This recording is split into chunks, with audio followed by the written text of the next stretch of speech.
जामगाव खुर्द, जामगाव बुद्रुक, वटवटे या गावाला रोटेशन प्रमाणे सोडणारं पाणी मिळालं नव्हतं।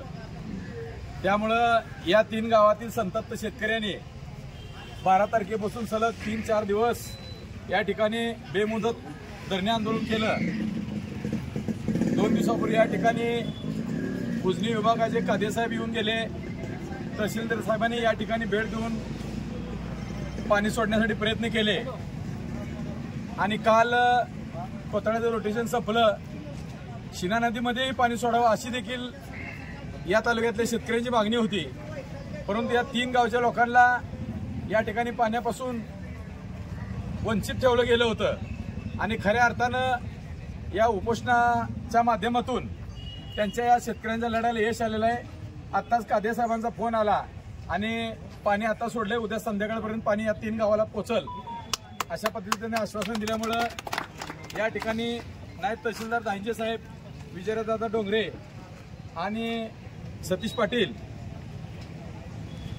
आम्ही या ठिकाणी येऊन सर्वांनी त्यांना सरबत देऊन या ठिकाणी उपोषण सोडलं। मी प्रशासनाचे आभार मानतो।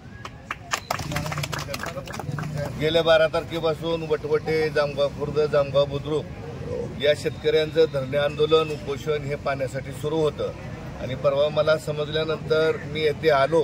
त्याच्यानंतर संभाजी माने असतील, कार्यकारी अभियंता कादेसाहेब असतील, त्यांचे जी यादव साहेब असतील, या सर्वांशी चर्चा केली आणि परवा त्यांनी लिखी दिलं होतं की 15 किंवा 16 तारखेपासून पाणी आम्ही तुम्हाला निश्चितपणानं देणार आणि त्याप्रमाणे ज्याप्रमाणे लिहून दिलं त्याप्रमाणे त्यांनी रात्रीच पाणी सुरू केलेलं आहे, परंतु पोचायला आणखी आजचा दिवस जाईल, उद्यापर्यंत पाणी पोचेल।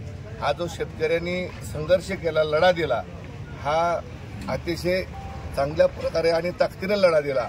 परंतु मागच्या वर्षी सुद्धा या प्रशासनाने जे उजनी धरणाचं पाणी आहे त्याचं व्यवस्थित नियोजन केलं नाही आणि मोहोळ तालुक्यावरती अन्याय झाला, अन्यथा मोहोळ तालुक्याला दुष्काळाला तोंड द्यावं लागलं नसतं आणि त्याच धर्तीवर याही वेळेला अशाच पद्धतीनं कोणाच्या तर आग्रहाखातर कोणाच्या तर ऐकण्यात येऊन एकीकडे जास्त पाणी, दुसरीकडे कमी पाणी असा जो काही प्रकार झाला आणि त्यामुळे ह्यांना त्रास सहन करावा लागला।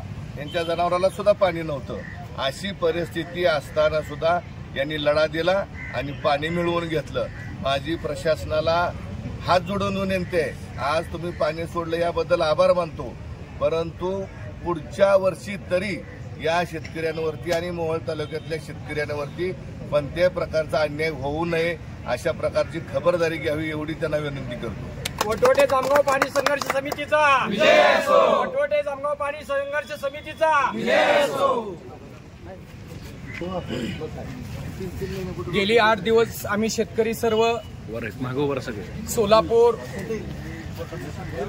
आमदार यांच्याकडे चक्रा घालूनही आमचा काही उपयोग झाला नाही, परंतु सर्व शेतकऱ्यांनी एकजुटीने आंदोलन उभं केलं आणि ह्या आंदोलनात माननीय विजयदादा डोंगरे यांनी, त्याच्यानंतर संजय अण्णा क्षीरसागर या दोन्ही यांच्याकडे कुठलं आमदार खासदार पद नसताना सुद्धा यांनी आमच्या शेतकऱ्याच्या पूर्ण ताकदीनिशी पाठीशी उभे राहिले आणि त्यांनी सर्वांना अधिकाऱ्यांना फोन करून त्यांनी पाणी सोडण्याला भाग पाडलं।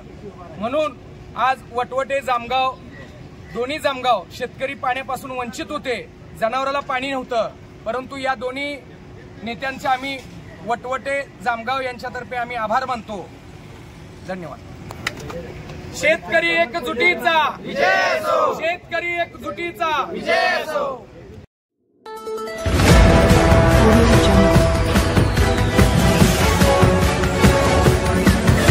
Audio